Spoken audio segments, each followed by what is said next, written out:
इसे भूगोल कहते हैं, इंग्लिश में इसको ज्योग्राफी कहा जाता है। पृथ्वी गोल है और भारत और प्राकृतिक संसाधन। लेकिन संसाधन का अर्थ होता है कि प्रकृति के वे सभी पदार्थ या वस्तुएं जो मानवीय जीवन की परिसंपत्ति एसेट्स बन या संसाधन सोर्स कहलाती है। और दूसरे शब्दों में पर्यावरण के वे सारे पदार्थ जो मानव जीवन की आवश्यकताओं की पूर्ति करता है तथा सुख सुविधा प्रदान करने के लिए उपयोगी हो, संसाधन कहलाता है। मनुष्य के वेलफेयर के काम में आवे। अब इसका जो विभिन्न चैप्टर जो आप लोगों को पढ़ना है उसमें है कि भारत प्राकृतिक संसाधन विकास और उपयोग। जो संसाधन प्रकृति ने हमको दिया उस सबों का हम लोग जुडिशियस व्यवहार करें ताकि वो हमारा जो है काम भी आवे और अक्षुण्ण बना रहे। उसमें है भूमि, लैंड है, मृदा है, संसाधन है, वाटर रिसोर्सेज जल संसाधन है, वन और वन प्राणी संसाधन है, खनिज माइन संसाधन है, ऊर्जा या शक्ति संसाधन है। तो हम इन सभी संसाधनों का भूमि, जल, वन, खनिज, ऊर्जा सबका हम लोगों को बुद्धिमत्तापूर्वक इसका उपयोग करना चाहिए। दूसरा है कि भारत मानव के संसाधन, और मानव के संसाधन में है कि मनुष्य ने जिसको बनाया ऐसा संसाधन है, कृषि संसाधन, निर्माण उद्योग है ना, परिवहन संचार एवं उद्योग है, और इस तरह जो है इन सभी क्षेत्रों को अलग। दूसरा मानव के मैन में ये प्रकृति प्रदत्त भी जो है, एक है नवीनीकरण और दूसरा है अनवीनीकरण। जैसे नवीनीकरण में है कि ऐसे संसाधन जो सतत उपलब्ध होते हैं, जैसे सोलर एनर्जी है और जैविक है। और जैविक में भी दो तरह का होता है, प्राकृतिक वनस्पति और दूसरा हो गया वाइल्ड एनिमल्स, जंगली जीव। और मानव की जो है मनुष्य के द्वारा है संरचनाओं एवं संस्थान। अब बहुत सारा लंबा लंबा हाई टावर बिल्डिंग्स बन रहा है, कॉरिडोर बन रहा है ना, और ईस्ट वेस्ट कॉरिडोर है, नॉर्थ साउथ ईस्ट वेस्ट, और बहुत सारा रोड इंफ्रास्ट्रक्चर है, हाईवे और एक्सप्रेसवे बन रहा है। बड़े बड़े जो है स्कूल, कॉलेज, हॉस्पिटल्स बन रहा है, तकनीकी संस्थाएं बन रही है, और आधुनिक जो है एम्स का निर्माण हो रहा है ताकि लोगों को जो है आसानी से उनके स्वास्थ्य का इलाज हो सके। यस, और तो वो ऐसी होनी चाहिए कि केवल संस्थाएं बने ही नहीं, संस्थाओं एवं उनमें एवं उनकी गुणवत्ता भी जो है क्वालिटी एक हो। जैसे मान लो कि कोई विश्वविद्यालय बनाते हैं तो विश्वविद्यालय में देखना है कि क्वालिटी एजुकेशन मिल रहा है कि नहीं। कोई मॉडल स्कूल बनता है तो ये देखना है कि खाली नाम के लिए मॉडल स्कूल है, उसमें काम भी है। जैसे नवोदय विद्यालय से बना तो कुछ अभी अपना रिटर्न दे रहा है।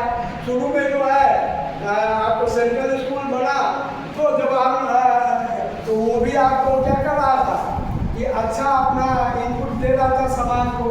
तो जो भी स्कूल, कॉलेज या संस्थाएं बन रही है उसको क्वालिटी का होना बहुत जरूरी है।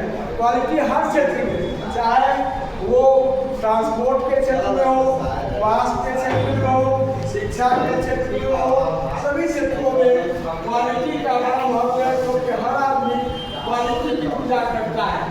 इसमें और भी बहुत सारे इसके अतिरिक्त जो है आपको बिहार के संसाधन में, बिहार संसाधन एवं उसका उपयोग, इसका मैप्स के बारे में पढ़ना है कि अपना लोकेशन क्या है, एल्टीट्यूड और एल्टीट्यूड क्या है ना, विश्व रेखा, इस सब के बारे में हम लोगों को जानकारी होती है। मानचित्र का अध्ययन जरूरी है।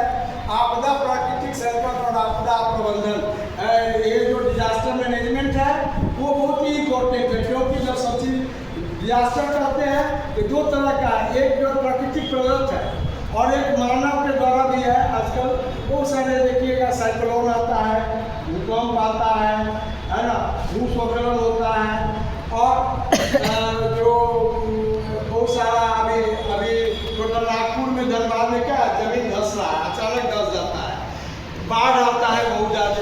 तो ये प्राकृतिक आपदा है जो उसको मैन मेड है, जो मनुष्य जो है इन आपदाओं का जनक है। जैसे पेड़ का सफाया करता जा रहा है तो स्वास्थ्य के लिए, संसाधनों का दुरुपयोग कर रहा है, नीचे के पानी रिसोर्सेज के बिना मर रहे हैं, कुछ लोग उस पानी का उपयोग जो है खेती बाड़ी करने में करते हैं, जबकि उसमें दूसरा पानी का भी कम जो है क्वालिटी वाले पानी का भी उपयोग हो सकता है।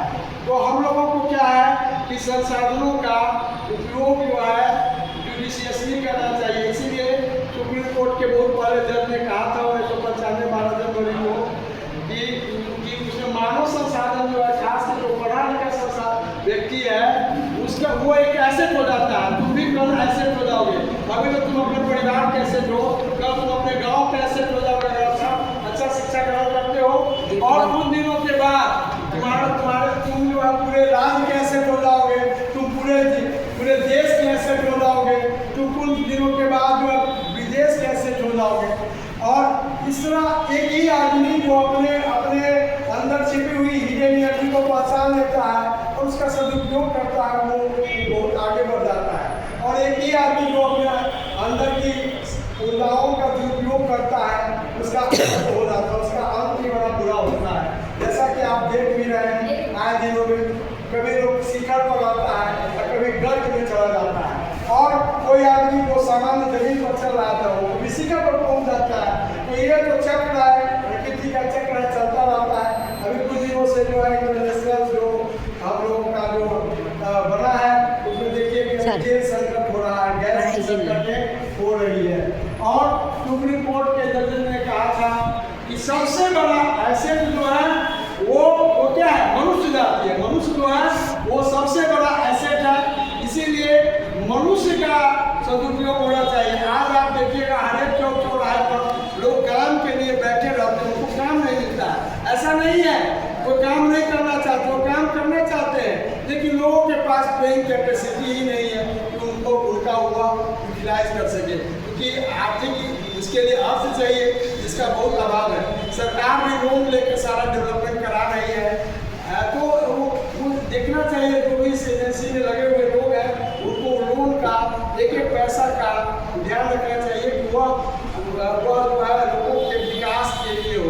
इसीलिए सुप्रीम कोर्ट के जजों ने कहा था कि resources are limited, not only in India but whole of the world, and wherever we utilize the resources, it should be seen that it should be used for the welfare of the masses. Thank you for your patience.